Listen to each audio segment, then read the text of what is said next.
Jake, I'll be honest with you, man. I'm so excited to see you today that I didn't just bail out of this and go snowboard because it's nuking snow right now. So I I'm know, waiting. man. I think where we're at right now is there's been a room that's filling up with water, and then all of a sudden, CROs now are looking down, going, "Oh wait, there's water." Like, wait, like, am I too late for AI? Like, this isn't something that I thought was like a passing fad. For many sales leaders and even up to CROs, your value is not answering the same question 50 times. That's not valuable. And if I can clone your brain, and a lot of you are unconsciously competent, you don't realize you say the same thing 50 times a year, and I can just give that to AI to where I don't need to bother Jake hey, what should I do with this deal? And guess what? It's exactly what I told you 9 months ago, but you forgot. So I think that there's a lot of implications where I believe a frontline leader might be able to manage 30 people, and all of my interactions are value add. Whenever I buy software today, here's the very first thing I say. Are you going to be the person who implements with us? If you are not, I want to end this call now, and I want you to find me who our customer success rep is going to be, because that's the person who's going to make us successful.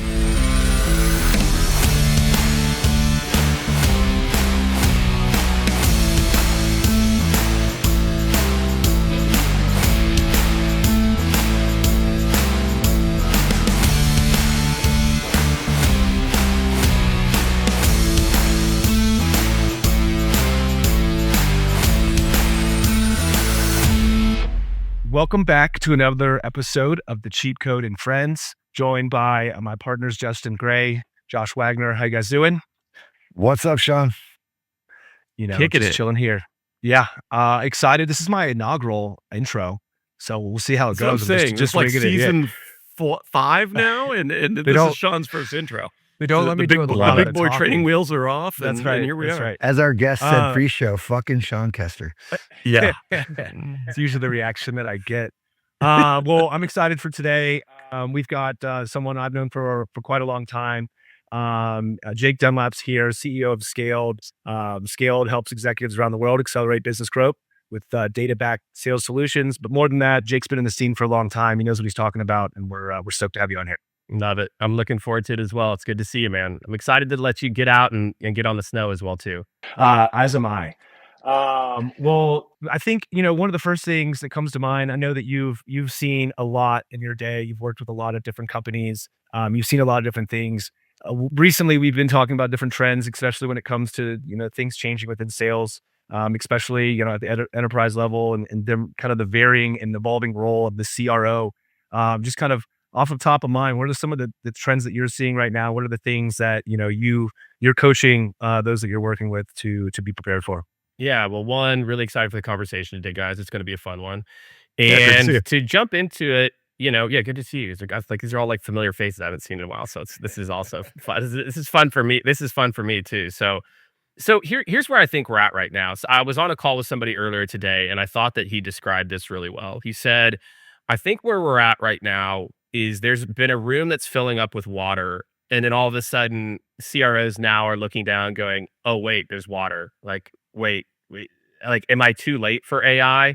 Like, is it too, like, where, like, this isn't something that I thought was like a passing fad, a new technology that we should be, implementing. I think they're starting to realize, wow, this is a foundational shift in how we're going to go to market and how people find out about us, and therefore what the B2B sales process looks like in 6 months, a year, 24 months. So I think a lot of CROs right now are scrambling to say, okay, how do we tactically find the top 2 or 3 ways to deploy Gen AI that's not some like fancy, it's not like implement X tech.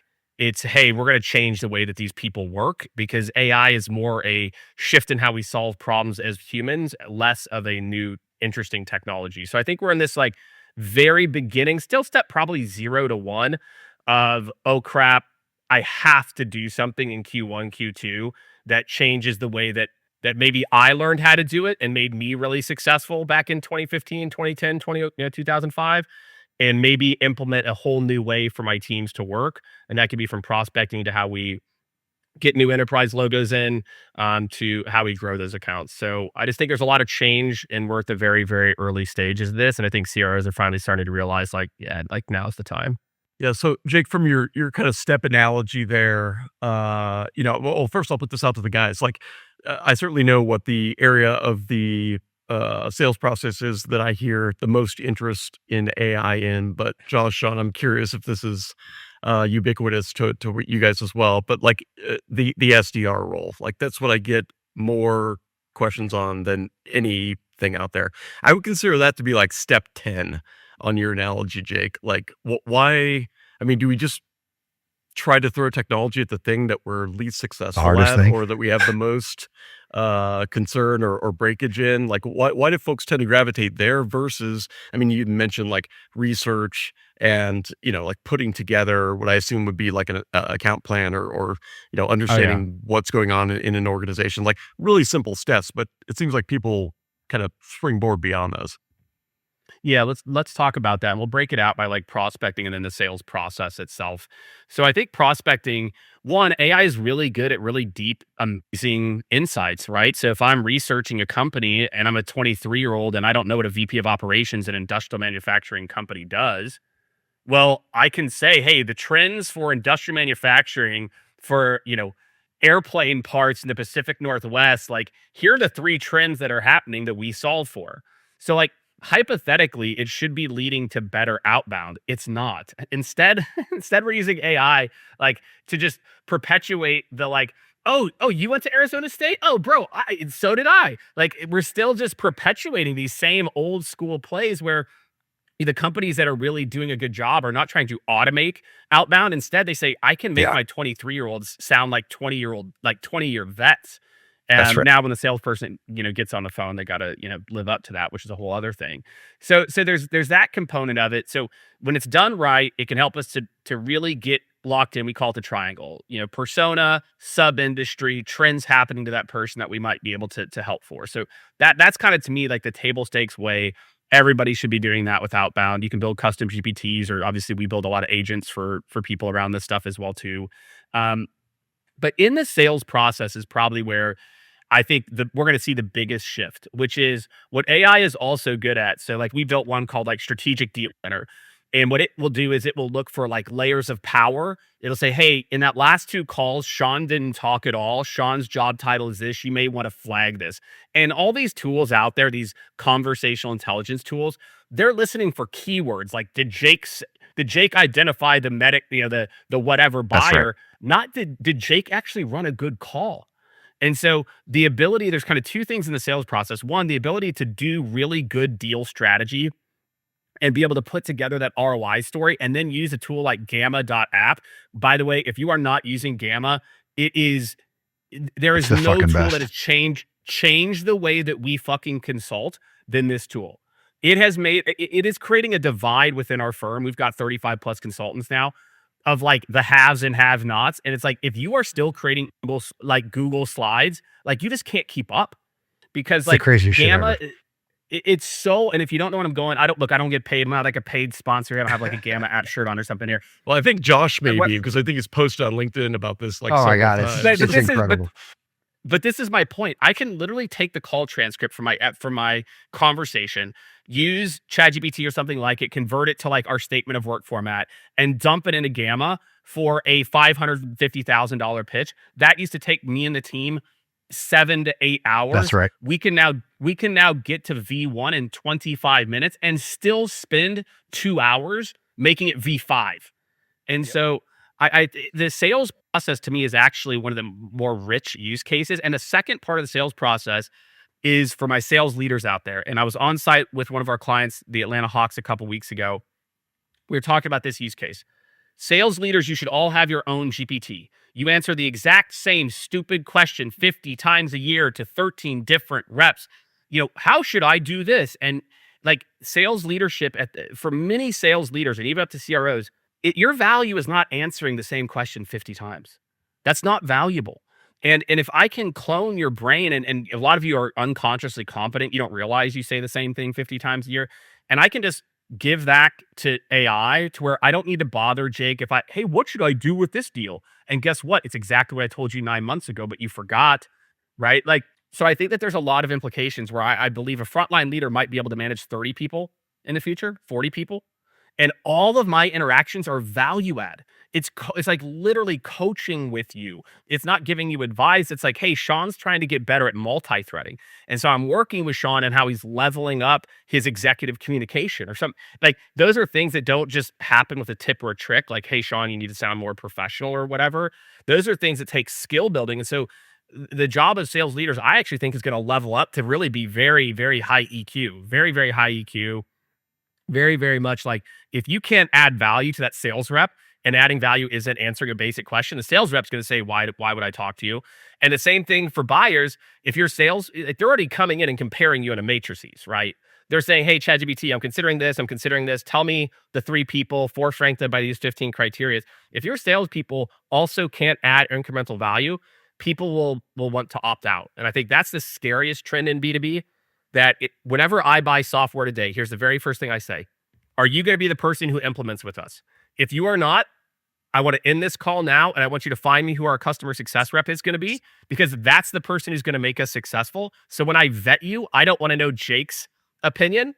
I want to work with the people there, because right now the salesperson is adding less and less value. I'm seeing more and more solutions engineers, more and like the salesperson is getting squeezed. So I think the salesperson in the future, you better know your space.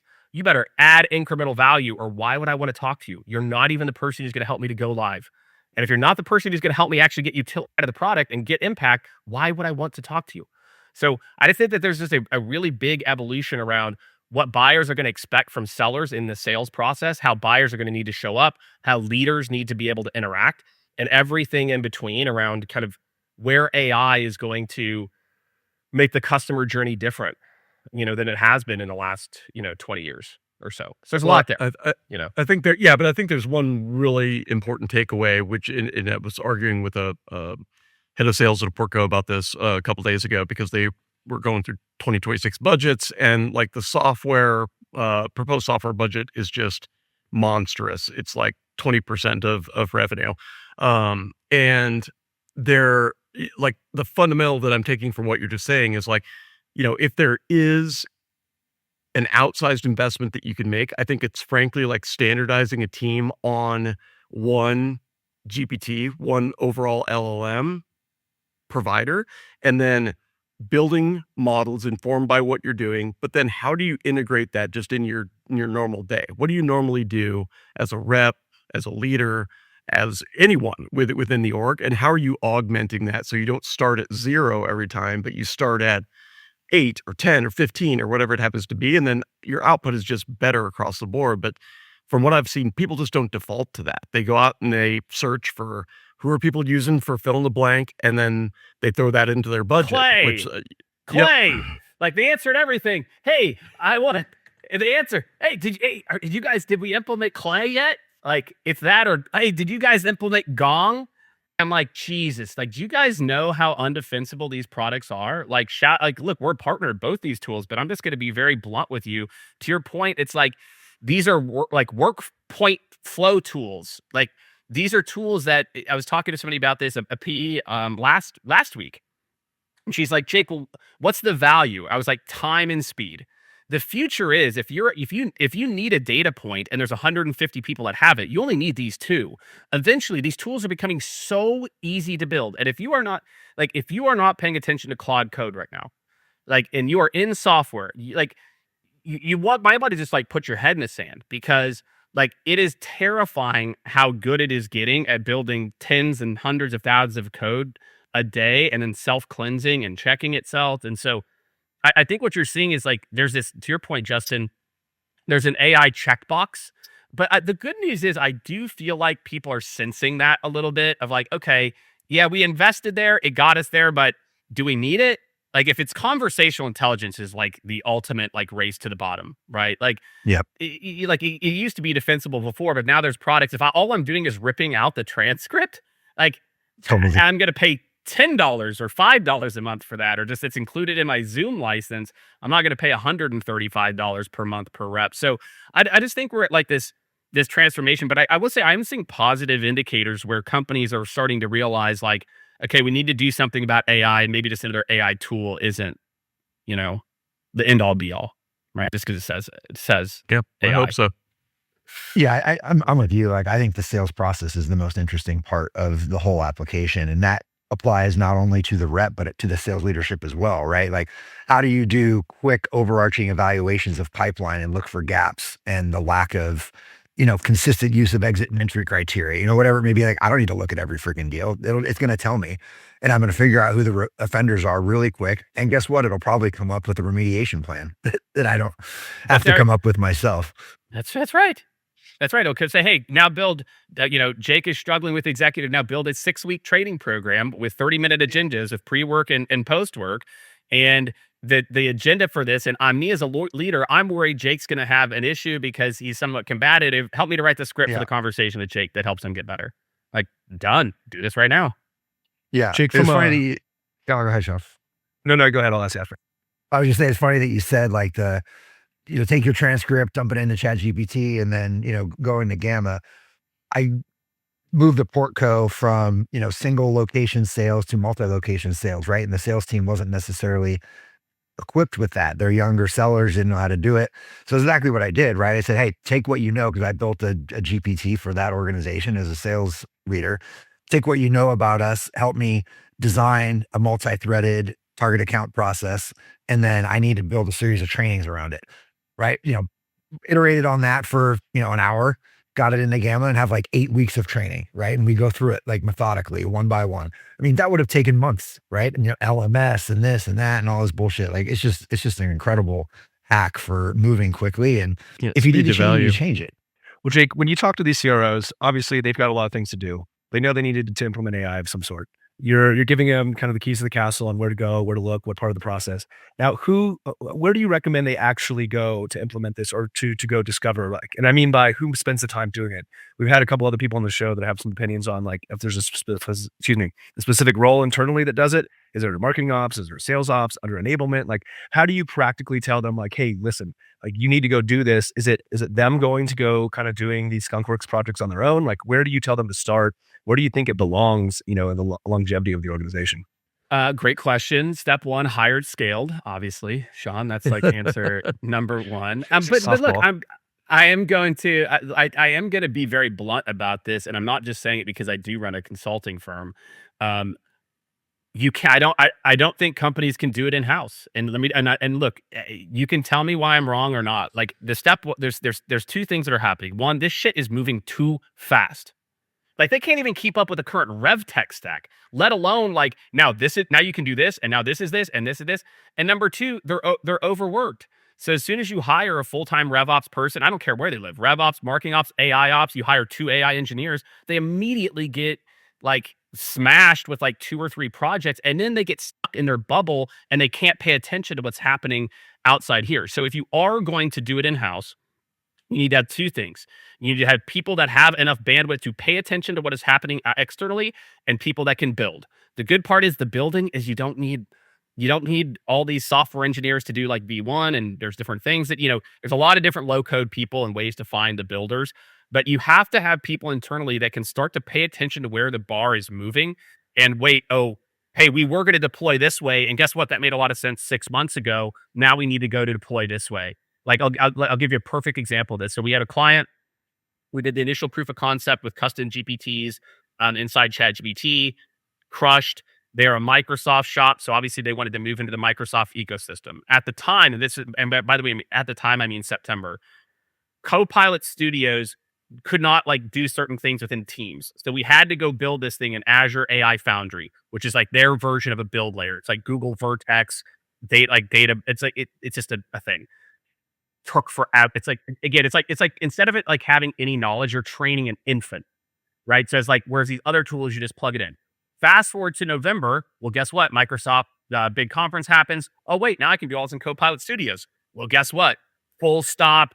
Now go start building everything in Copilot Studios, because now we can deploy like literally 15 times faster. And so this stuff is just moving quick, and I think.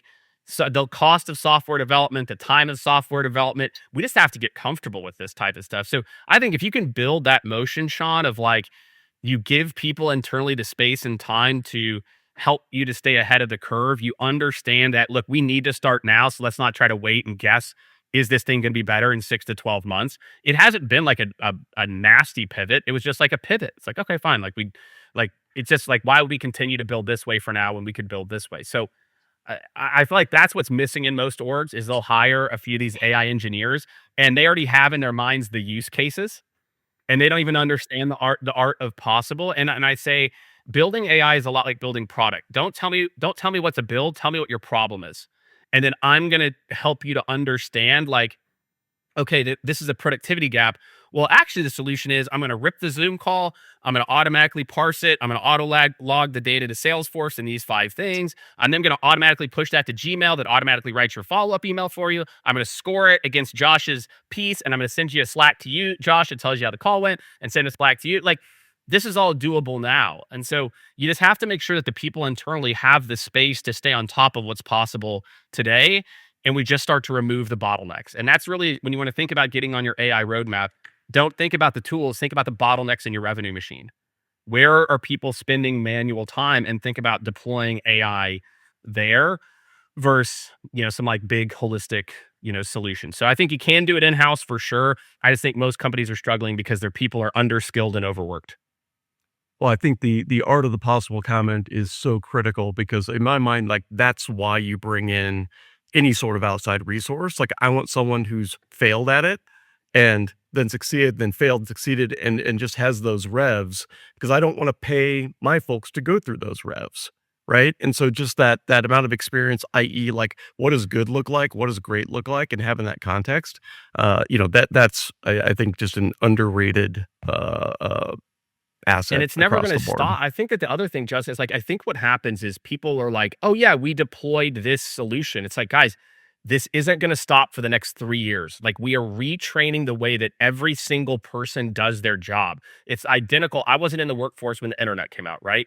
But it had to have been the exact same thing. It was like, hey, Brenda, this is how you send an email. Like, we're not going to send a fax machine. Like, we're not going to go to the library for books anymore. There's this thing, but I know that it sounds funny to everyone, and I'm being kind of, funny about it. That's how we used to solve problems. There's a thing called the Dewey Decimal System. And I used to have to go to a library and I used to use the Dewey and I used to have to find books and I spent hours reading, a waste of my time. And the internet made it easier for me to get to V1 because it gave me choices and searches. Now I get to V1 with an answer, not choices.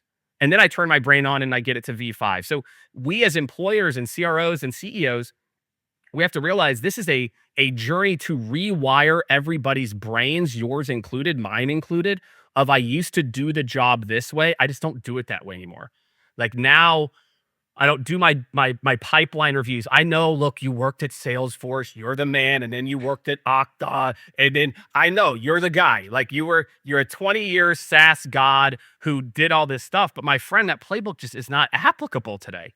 It's not the med pick. Like I worked at Salesforce playbook, my friend, and then Snowflake and wherever else you worked. Like that was great for then. But man, we're just not building teams, and I'm not making my people go through the things that I had to go through that made me successful, because there's a whole new route to be successful in 2026 and beyond. So shout out to all my ex-Salesforce leaders. I've got a lot of love for you and the playbook. That also gets exacerbated because we're talking about sales, right? Like we're dealing with a constant variable. It's like back in the day when we used to consult folks on how to light up marketing automation. They'd be like, "Don't you just have a template for lead scoring?" It's like, I do, but like you've got a buyer that's unique. You know what I mean? And like humans just have that nature where they want to check something off, they want to set it and say it's done. And this is just something that is naturally changing and evolving all the time. So great point. Jake, I'm curious, like these conversations we're talking to sales folks always tend to see, go towards buying and pipeline, which there's a reason for that. Yeah, of course. I'm curious though, because you talk a lot about hiring, if you've run into any interesting use cases on making the hiring process better, leveraging AI. Yeah. We actually are going through this right now with a new role that we're hiring. We're hiring like another AI strategist, and it is really easy to game your process with AI. I mean, it is so easy. Like all of you, the very first thing you should do is take your scorecard and put it through ChatGPT and say, I want you to act like a top 1% candidate and fill out every single one of these answers knowing this about me. So just the whole idea that I can 30, 60, 90-day plan, dead. Like I can literally build, it's probably been dead. Like now I want you to get tactical and tell me the steps that you would use. ChatGPT said to do it. So I think what we're gonna have to do is a lot more hands-on skill type work where maybe I'm like in the interview with you and we're building this. And by the way, I want people to use AI. That to be very clear. I want my people to use Gen AI. I want them to use tools like Gamma. We pay for ChatGPT business for everybody at our company. But they need to know what to do with the output. If all you're doing is running the search, I can go run the search with your transcript or whatever. I can just take this transcript and run the thing through it. So I think what we're going to have to inspect more of people's thought process. One, you have to test the proficiency to use AI. I can tell you right now, I love all the people that work at Skaled or have worked at Skaled. I mentioned this at the beginning. There's a speed problem where if you've got a bunch of the people that can run at this speed, and these are smart, competent people. I want to be very clear: smart, competent, successful in previous roles. But you're operating at 5-6x, it's impossible. And so if you're in a job, you have to listen to what we're talking about here. Like you have to pay attention to what we're talking about here and make these types of changes to your own skill sets. But I think in the interview process, I would be doing more hands-on lab type work. I want to see who this person is. And so that's what we're doing with this one, because they sent me over the list of questions. I had ChatGPT answer it. I was like, if ChatGPT can answer it this well, how are we ever going to screen for this person? But that's one. Two is it can also help to remove a lot of biases. That if you have a scorecard, instead of the old, and y'all know what I'm going to say here, 4 people get in a room and they go, what do you think? What do you think? I like him. I like him. I like him. Right? He's got passion. Push him through. Oh, what do you know? I mean, Sean, he played lacrosse at Princeton. I mean, this guy's got to be a 10 out of 10, right? Like, He's got all of it. you know, like, yeah, he went to maybe Georgia Tech, wherever. So my point being, like, I think it can help with that of like, hey, like subjectively, what are the things that we heard here that could be pros, cons? Here's our scorecard. Fill it out based on the conversations. So I think it can help to remove a little bit of the bias piece of it. I think that's another good use case. So I think more labs, tests for AI proficiency, and make sure that as you're like interacting with it and you're testing for proficiency, you're also trying to kind of eliminate some of your bias from what made people successful 10 or 15 or 20 years ago. Not that your experience doesn't matter. It certainly does. And you could still say no just because a scorecard said ABC for, in other things. But if the scorecard's good enough, hypothetically, it could capture a lot of that stuff. So I do think it gives you a little bit of latitude to explore culture fit. Like it kind of gets left behind, but especially in startups, you said the 20-year Salesforce vet, may not be long for the startup life, right? And like you can really dig in if all the other stuff can be objective, right? And we can use AI to do it, then you can spend some time with that. I know we kind of poked fun at personality hire, but at the end of the day, culture matters. And I think spending that type 100%. of time with a candidate might be the best time you could spend in the whole cycle. It's questions they can't fake is what it is, right? It's like AI can fake the skill. AI can say, "Oh yeah, I know how to do that. It's like this." But I do feel like, I'm not, the personality is an important part of this, I think, but also personality doesn't always equal success either, right? That's right. And so it's like, it's a combination of both. Go ahead, I think. Well, Justin, not even so much personality, but traits, right? Like everyone seems to have this laundry list of traits that they're looking for in someone. And the next question I always ask is, all right, well, how do you sniff out that trait? Like what do you ask? What do you have them do? So on and so forth. And I find that that's a pretty thin thought process normally. And so, I haven't done this yet, but I think I'm going to give it a whirl, which is like, hey, if I'm looking for, someone who is constantly challenging themselves, like what are some questions I could ask, or what are some things to look for there? I mean, again, I have not done that yet. That just kind of popped into my head, but like, why not throw some of that stuff against the wall and at least try to put tangibility where there's frankly very little right now. Yeah, have AI interview you. Say, hey, turn on ChatGPT thinking and say, hey, I want you to ask me 10 questions that pull out of my brain what type of person gels the best with me that I'm the best suited leader for. And then it'll maybe pull it out for you. And you can be like, oh yeah, I didn't realize I asked that thing or that thing as well too. Because I tell people all the time, like one of our values at Scaled is always growing. And since I was the VP of sales at Glassdoor till now, I'm a really bad leader for you if you just want to come and if you're a really good rep and just want to make a paycheck. Like I'm terrible for you. Like I've realized that. Like, and it's not like and I've softened that edge a little bit too to make room for other types of personalities. But you do have to be self-aware, I think, around the personality piece to be able to say, look, this is the type of leader that I'm really great for. And it's just my own strengths. Like nobody's perfect at everything. And I'm just not a good leader for certain types of, folks. Yep. It's not a knock on them. It's just me. Yeah. I think one of the themes that I keep hearing is like one, change management, right? And so there used to be kind of the sticking point with a lot of software was like, well, that's too much change for my sales organization, right? I can't buy this, can't buy that. Now with AI, they all gets thrown out the window because everything is changing so fast, right? And the methods, AI is changing so fast and the methods we use AI is changing so fast. So going back to like personality and traits, it's like adaptability has got to be really high on that scorecard, right? Like the ability for them to be able to come in and adapt to a new process and to change over time, right? Like, there's so many different VPs of sales. Like I can't change the comp structure again. There's too much change for a sales rep, or I can't change process. I can't buy, sales loft because we're using outreach and that's change, right? And so, there's a lot of that, but I feel like that's all out the window now. And so, you got to find people that are not only like willing to change, but they're eager to, right? And they're looking for change in ways to kind of grow.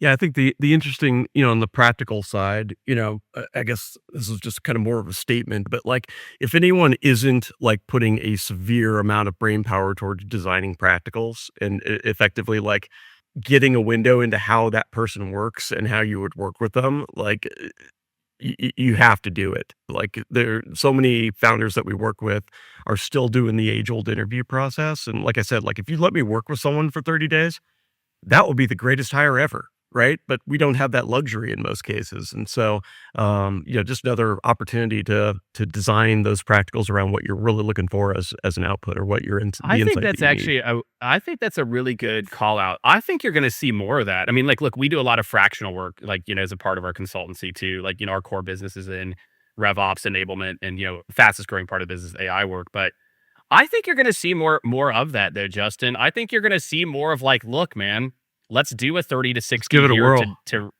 to do it. And revenue leaders going, okay, you're right. Let's try it.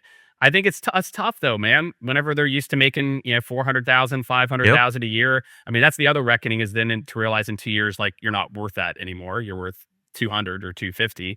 But I think we're going to see more of this, like trying it and making sure it's a fit from both sides. I think you're seeing like more flexibility.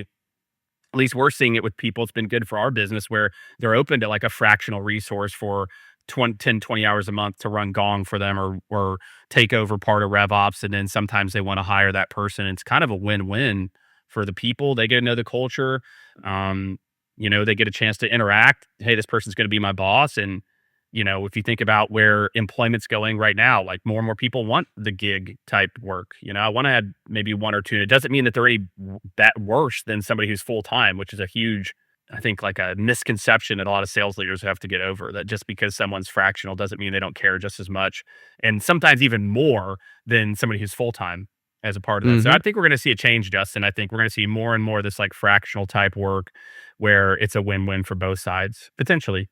If people are, I would love that. I'd love there just to be more of the realization that like getting a job is not success. Like, hey, we both have to feel really good about, the long-term prospects of this joint. I hope that's if that's what AI fosters, as one of the outputs, like I'm 100% on board with that. Yeah, I was thinking about maybe shifting gears a little bit to the other side. We talk a lot about internal hiring and uses of AI and use of AI as a sales leader, salesperson, and whatnot. But I'm noticing a trend with buyers because of the iterative cycles of AI going so fast, their apprehension to commit to buying something, right? Like, well, I don't, if it looks like this today, what's it going to look like in 3 weeks, 3 months, 3 years, right? So what are you seeing in the market from sellers who are out there trying to make a fucking living, right? And buyers aren't committing to stuff. I don't think people are realizing why they're not committing, Josh. I think I still think the amount of times I heard the word medic and medpick last year was probably the highest I had heard it in any year in my 20 plus years in sales and sales leadership. Wow. Yes. I think we keep looking for this predictable conveyor belt of this. And again, to your point, buyers come in my book, I talk about this. They come in at vetted, they come in at educated, they come in at cold, and some even want to self-serve. McKinsey did a report a couple years ago. It's like people are ready to self-serve at like 50, 60K. So I just think that the modern buying process has to very first identify where somebody is and meet them where they're at, not where you have them in your 8-step conveyor belt. And I think that one change, if I think about the companies that I really enjoy working with all of our clients, obviously, but the people that are Disclaimer. the people that I know are going to be future proof are the companies that are really starting to build from the customer experience first and understanding, hey, okay, let me first, and we've got this, we call it like the magic email. And, I'll include a link to it. It's pretty simple. Before your first call, it even says, hey, I talked to a lot of different buyers. Some are at this stage and have this, some are here. Let me know. So prior to our call, I can have the right people on call one if we're here. And it's not a sales technique. like that. It's not like, it's just like, dude, where are you at? And if you need me to get a customer success person on the first call or my man, like, let's do it. Like, if you're already telling me, hey, I'm already evaluating Outreach, Sales Loft, Apollo, like we already use this tool, etc. Well, why would we artificially slow down and put somebody at step one and really they're at step 3.5? And so that to me, Josh, is the change I haven't seen enough orgs embrace around the customer journey is the customer journey, and that buyers want speed. Think about how we buy things in our consumer life. Everything B2C comes to B2B. We like click to buy. We will consistently not buy something on Amazon because it gets here in 2 days, even if it's what I wanted, because this inferior product gets here tonight between 5 to 10 p.m. And so I choose the inferior product because this other. So just think about, TikTok. We're being trained to consume short-term video. Like, we are not adapting in B2B to meet people where they're at. You still have, you're seeing less of it, but hell, we want to talk about pricing. Let's get on a call. It's like, yuck. Who wants to get on a call? Like, Yeah, here's the link. Please, can you just tell me what the pricing? ChatGPT already told me it's this. Is that right? Like, so Yeah, right. I just think there's a more dynamic environment that we're in, and I don't think most B2B like orgs realize it. If I'm just being honest, I don't even think they realize all this stuff is happening. Then they wonder why they lose to no decision, and they keep going back to like, well, we identified the economic buyer. Well, guess what? There's 8 at every company now. Like, Yeah, exactly. there is no like one person. It was like I told somebody this. I started selling. I worked Major League Baseball 2000, I guess 3, 4 with the Rays. Buying used to be easy. Selling used to be easier. I swear to God, I could get somebody to spend $50,000 without talking to anybody. Like, and then I went into tech, etc. Like, buying circles were a lot smaller back in the day. And like, and by the way, Medic was invented in 1996, in case you're wondering, right? Like, so it was built for this individuals in a linear process. And now it's spider webs in a process to where I don't know where this person is until I talk to them.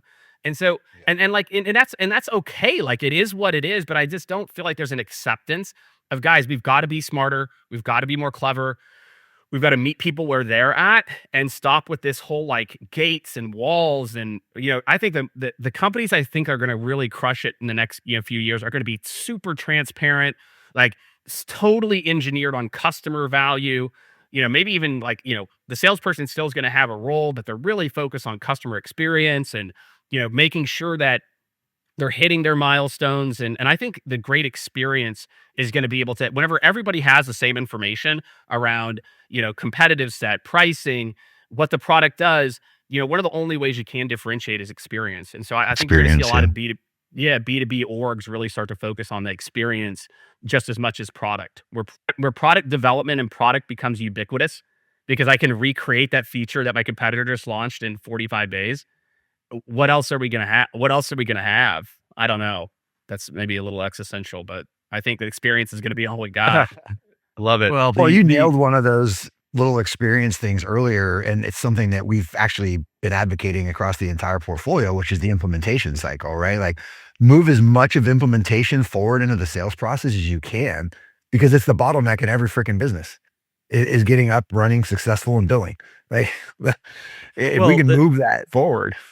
That also ties into, I mean, like, again, I firmly believe in something you said, which is, everything in B2C eventually filters into B2B. Eventually. But if you look at like the content that people are consuming on most social platforms, it's like how to resole shoes, how to reshoe a horse, or you know what I mean? It's like, who would expect that people would spend their time doing this? But like people really want to know how the sausage is made in interesting environments. So at that point, it's like, hey, get transparent, expose the stuff that normally you are gating until like post contract and post customer, and you're going to generate a ton of interest in that manner. So I mean, in my mind, the blueprint's kind of there. I don't know why B2B seems to get so caught up in serving the internal. Like we just went through this morning. It was like we're talking about a persona, and like they're like, well, this persona loves. We send a lot of differentiation type messaging to it. It's like, well, they don't care. I mean, like, yeah, you're not framing that in the way that they want to consume it. You're just saying you want to differentiate yourself versus the old way of solving that problem. We got to speak through their language. What are they actually looking to do? And I don't know. It's just, that view seems to get twisted around quite a bit in B2B. And it's no different than the heart of always what really good sales has been. Hey, what's going on, man? What are you trying to do? And can I help you? Like that's is the heart of what sales was always meant to be. But again, I for some reason, I feel like specifically maybe over the last, certainly 10 years, but maybe last 7 or 8, I think it's become more about us. There's been this very myopic view of like, we are like, it's about our sales process, not the customer journey. And when the customer has better information in every single one of your seller, I just don't know. You can't compete on information anymore. It's not about, does this integrate with this feature? It's not about it's not just G2. It's not reviews. I think we're kind of moving past reviews to where now we just trust ChatGPT. Like the experience piece, I feel like is just going to be critical. And the companies that want to ignore it and continue to force people down this like chute of like the inbound SDR, right? Like God love them. I mean, they're doing what they're told to do, but nobody is like, oh, I can't wait to get qualified and get asked the exact same questions 4 days later. I can't wait to get qualified. Like, that's my favorite. Anyway. Well, Jake, first of all, it's been a pleasure having you on here. Your wealth of knowledge. I forgot how much you know. It's been too long. Yeah, I forgot how much you know. There's a couple things I took away from this one. AI's biggest shift is in the sales process. I think there's a lot of impact we made there. Buyers' expectations are evolving as fast, if not faster than AI. So you need to meet them where they are in the process. I loved interviewing based on personality traits and fitting with your leadership style. Last 2 things: use Gamma, and then if you're a CRO, you hire Skaled. I think I nailed them on those. There you go. So, I love that. That's right. So, but Jake, if people want to find Sean's you, reading off his Gong transcript. He's already got it downloaded. Hey, I'll take it. I'm still using Gong. But Jake, if people want to find you, where's the best place? Yeah, come. You can email me, jake@skaled.com, SKALED. LinkedIn, I put out content multiple times a week, so DM me on LinkedIn. Is another place. Also, check out my podcast, AI Powered Seller, wherever you get your podcasts. Any of those places, I think, are good spots. Awesome. Well, thank you. Right on. Well, on behalf of Justin and Josh, myself, this has been another episode of the Cheat Code and Friends. Please subscribe, increases our follow. For the love of God, just give us the thumbs up button. Just do it. Just do it. Give them a thumbs up, guys. Come on. Thank you for joining us.